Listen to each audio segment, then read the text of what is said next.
There are a lot of war films out there, and most of them show us the explosions, the chaos, and the noise.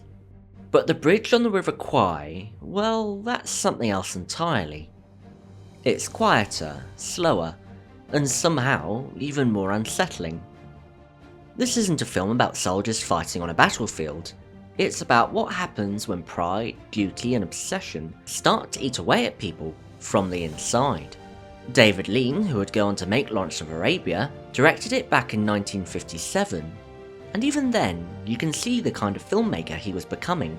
Someone who could take a simple story and turn it into something absolutely enormous.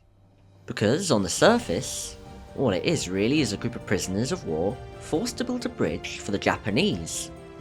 But underneath all that, it's about men losing themselves to their own ideals. It's beautiful, brutal, and quietly tragic.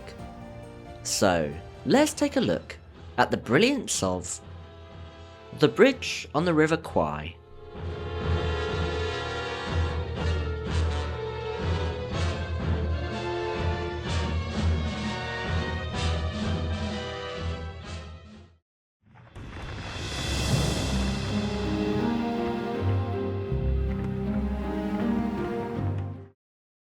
Before The Bridge on the River Kwai became an Oscar-winning classic, it was a story born from one of the darkest chapters of the Second World War, the building of the Burma Railway.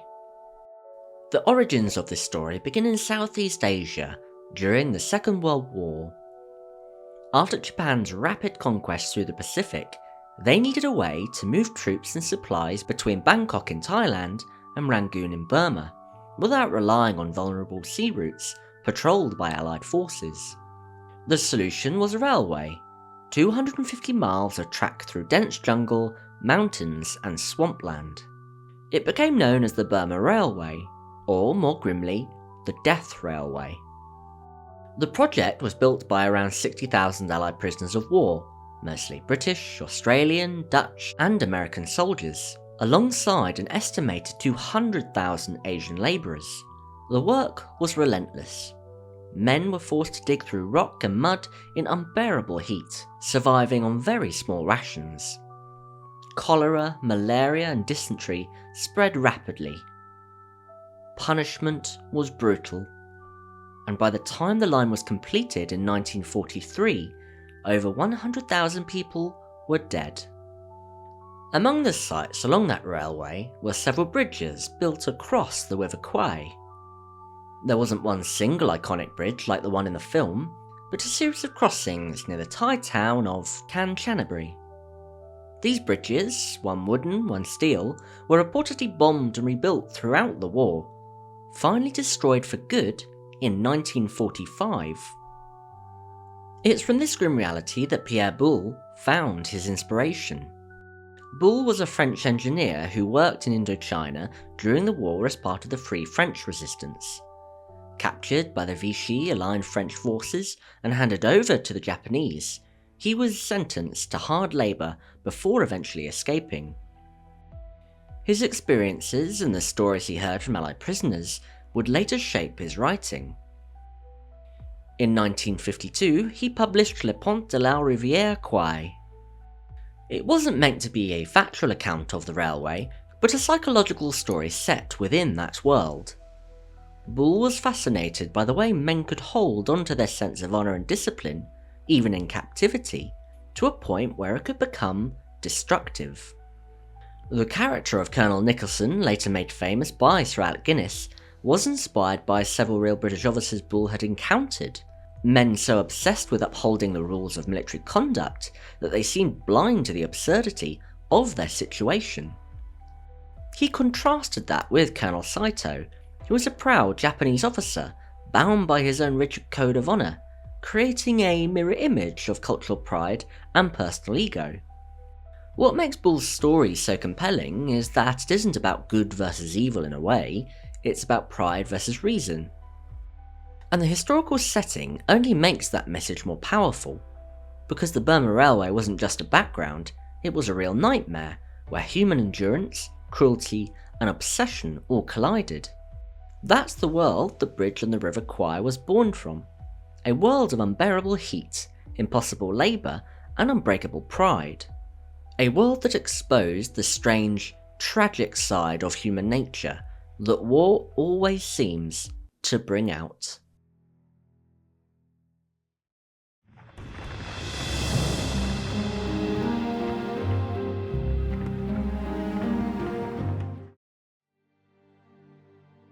What makes The Bridge on the River Kwai such a powerful film is that, on the surface, it's simple, and yet underneath, it's layered with meaning. It isn't just about a bridge, or prisoners, or war, it's about pride, obsession, and how good men can lose sight of what's good. The film opens with British prisoners of war marching into a Japanese jungle camp, exhausted, filthy, but still clinging to their discipline. It's the last thing they have left. And from the moment they arrive, the tone is set. This isn't a story about physical suffering, it's a story about control, and the quiet war between two men, Colonel Nicholson and Colonel Saito. Nicholson, played by Sir Alec Guinness, is the embodiment of British order and self-belief. He believes that discipline, routine, and following rules are what separates civilization from savagery. Saito, played by Sessue Hayakawa, is the mirror image. Proud, ruthless, and terrified of losing face in front of his superiors.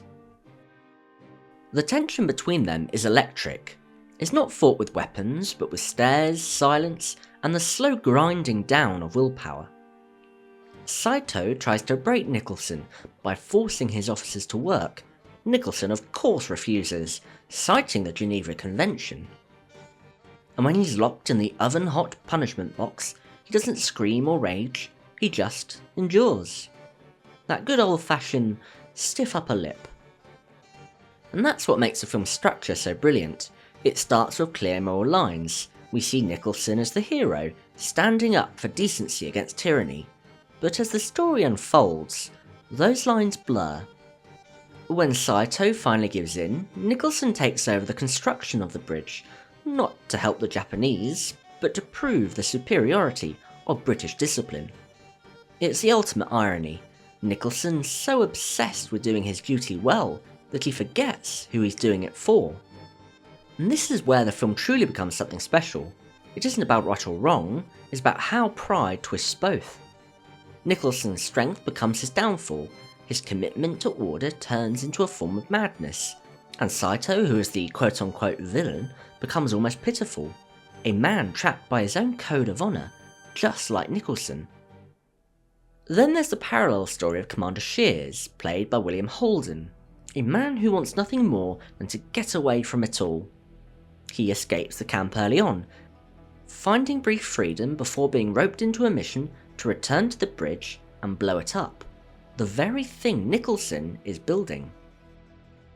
It is somewhat poetic, two men heading towards the same structure from opposite directions, one to complete it and one to destroy it. Now Shears is not alone. He is joined by Major Warden, played by the great Jack Hawkins, and Lieutenant Joyce, played by Geoffrey Horne. And let's not forget poor Chapman, who dies from his parachute drop. Now that dual storyline gives the film its balance. Lean builds the tension slowly, alternating between the suffocating order of the camp and the dangerous freedom of the jungle, until both threads collide in the final act. And what an ending it is. When the bridge stands complete, shining, solid, almost beautiful, we feel Nicholson's pride. But when he realises what he's done, and who it's really for, it's already too late. His confusion, his horror, and that single tragic moment of clarity all build towards a great finale. As he collapses onto the detonator and the bridge explodes, the train plunges into the river, and James Donald's Major Clipton looks on in utter disbelief, muttering those final words. Madness. Madness. That line sums up everything The Bridge on the River Kwai is about. Not the madness of war itself, but the madness of men who think they're doing the right thing, even as they destroy themselves in the process. David Lean's direction holds it all together with absolute precision. Every shot feels deliberate, composed, symmetrical, full of meaning. The camera never rushes, never shouts, it observes, it lets the tension breathe. The pacing is slow but deliberate, like the steady ticking of a clock counting down to disaster. The tone is equally masterful. It's calm, measured, almost polite, which makes the descent into moral chaos even more powerful. The film doesn't need big speeches or emotional outbursts. Its drama comes from control, and from watching that control quietly crumble. The score by Malcolm Arnold ties it all together. The now famous Colonel Bogey March, whistled by the soldiers as they enter the camp, is both proud and ironic. It represents the illusion of dignity, even in humiliation. It's that cohesion that makes The Bridge on the River Kwai work so perfectly. The writing, the performances, the structure, the tone, everything feeds that same idea that war doesn't just destroy bodies, it can destroy reason. Every character serves that message. Nicholson represents blind pride. Saito represents fear and ego. Shiz represents reluctant sanity, a man who kinda sees through that madness what it is, challenging both Nicholson and Warden, but is powerless to stop it. But in a way it's not just Shiz that sees this, Major Clipton also can, but as medical officer, he has very little sway over Nicholson's decisions. It's precise, haunting, and deeply human. A film that builds like a bridge itself, piece by piece, beam by beam, until the whole thing collapses in one brilliant, devastating moment.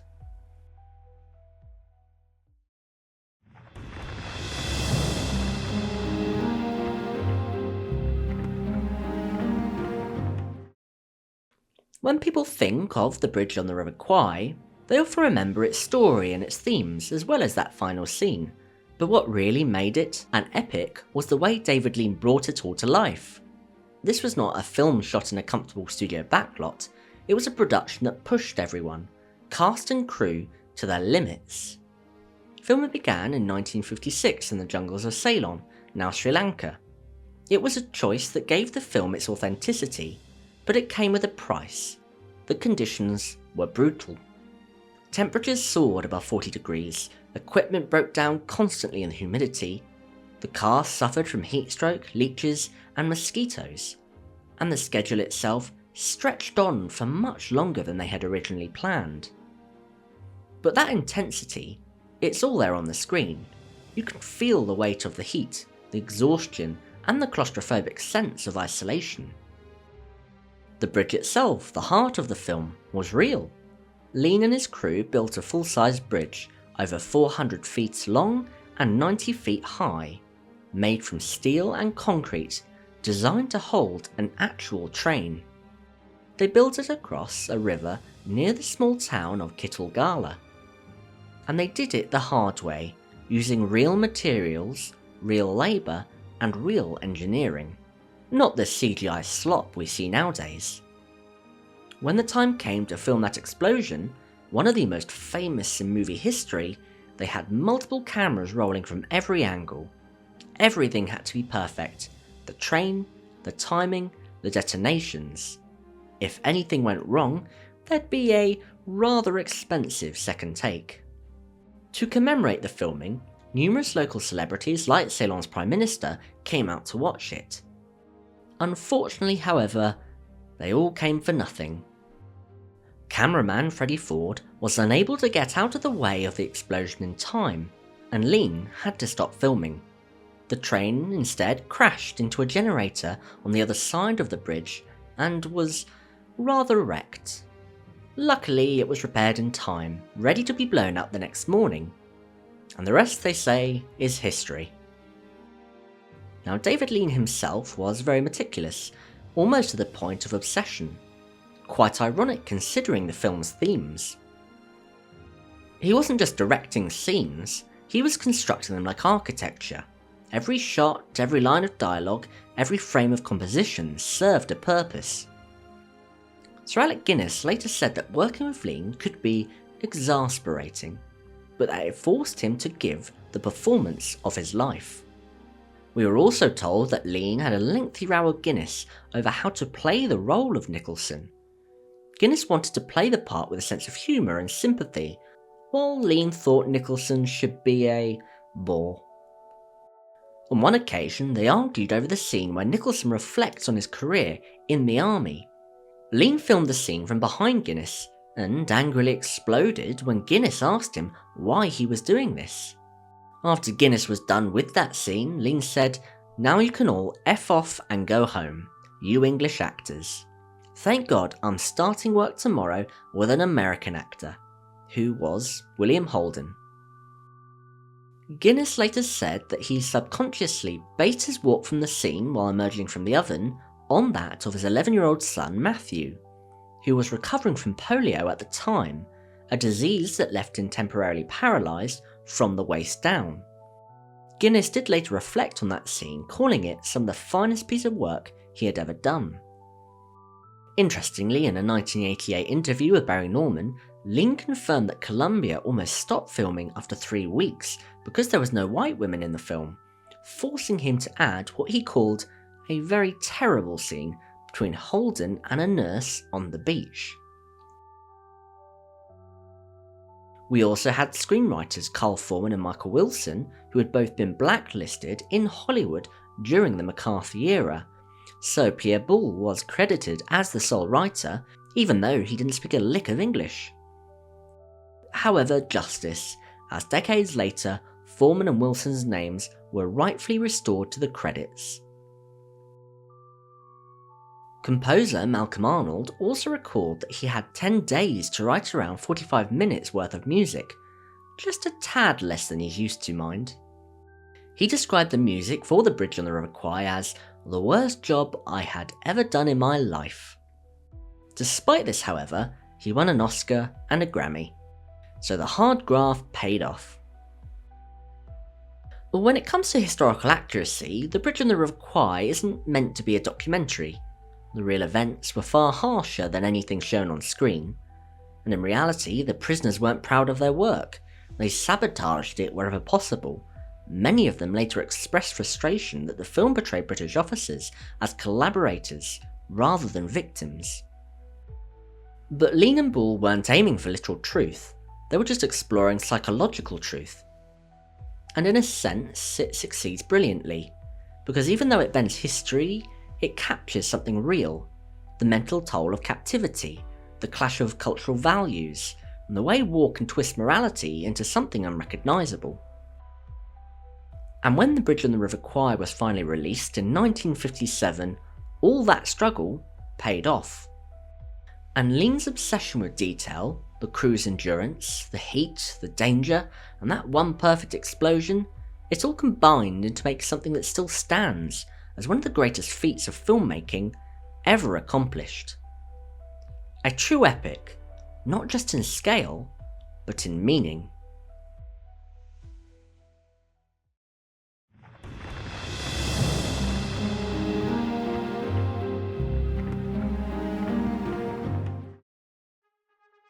When The Bridge on the River Kwai released in 1957, it wasn't just a success, it was a phenomenon. Audiences and critics around the world were stunned by what they saw. Here was a war film that didn't rely on gunfire or grand speeches, but on silence, tension. It became one of the most acclaimed films of its time, sweeping through the awards season like few others had. At the 1958 Academy Awards, it won 7 Oscars, including Best Picture, Best Director for David Lean, Best Actor for Alec Guinness, and Best Screenplay by Pierre Boulle, who accepted it despite not actually having written the English script.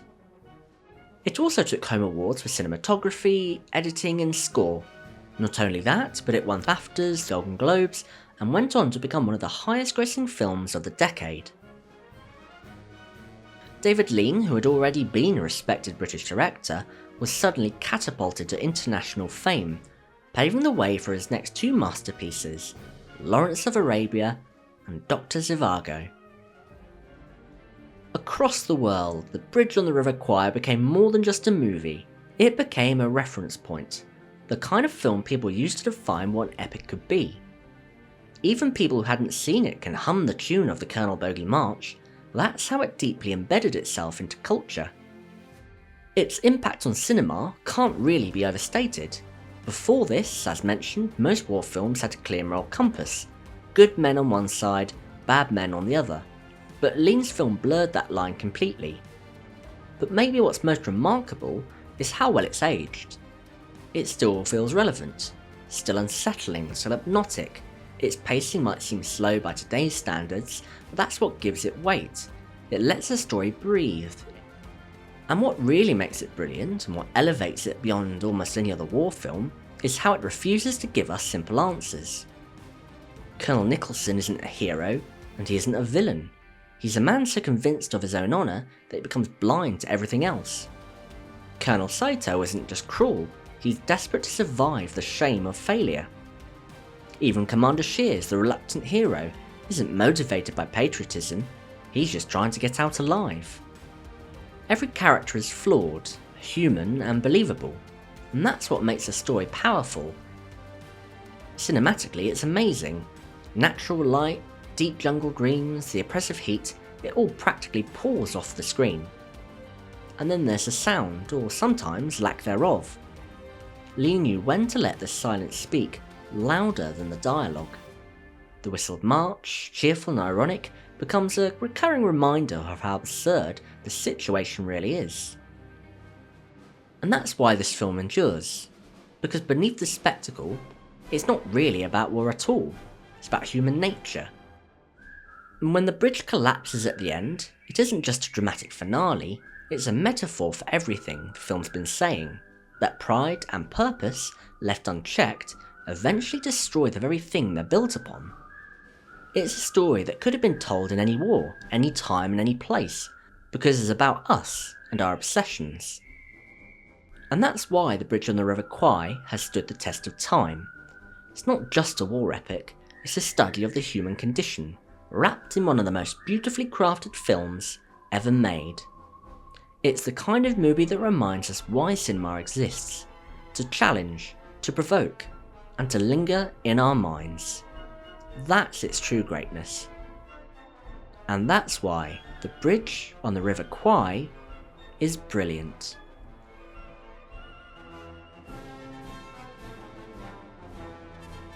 Thanks for watching this video. Please do like, share and subscribe to help the channel grow. Leave a comment below on your thoughts on this film and how it may have impacted you. Thanks again for your continued support, and I'll see you next time.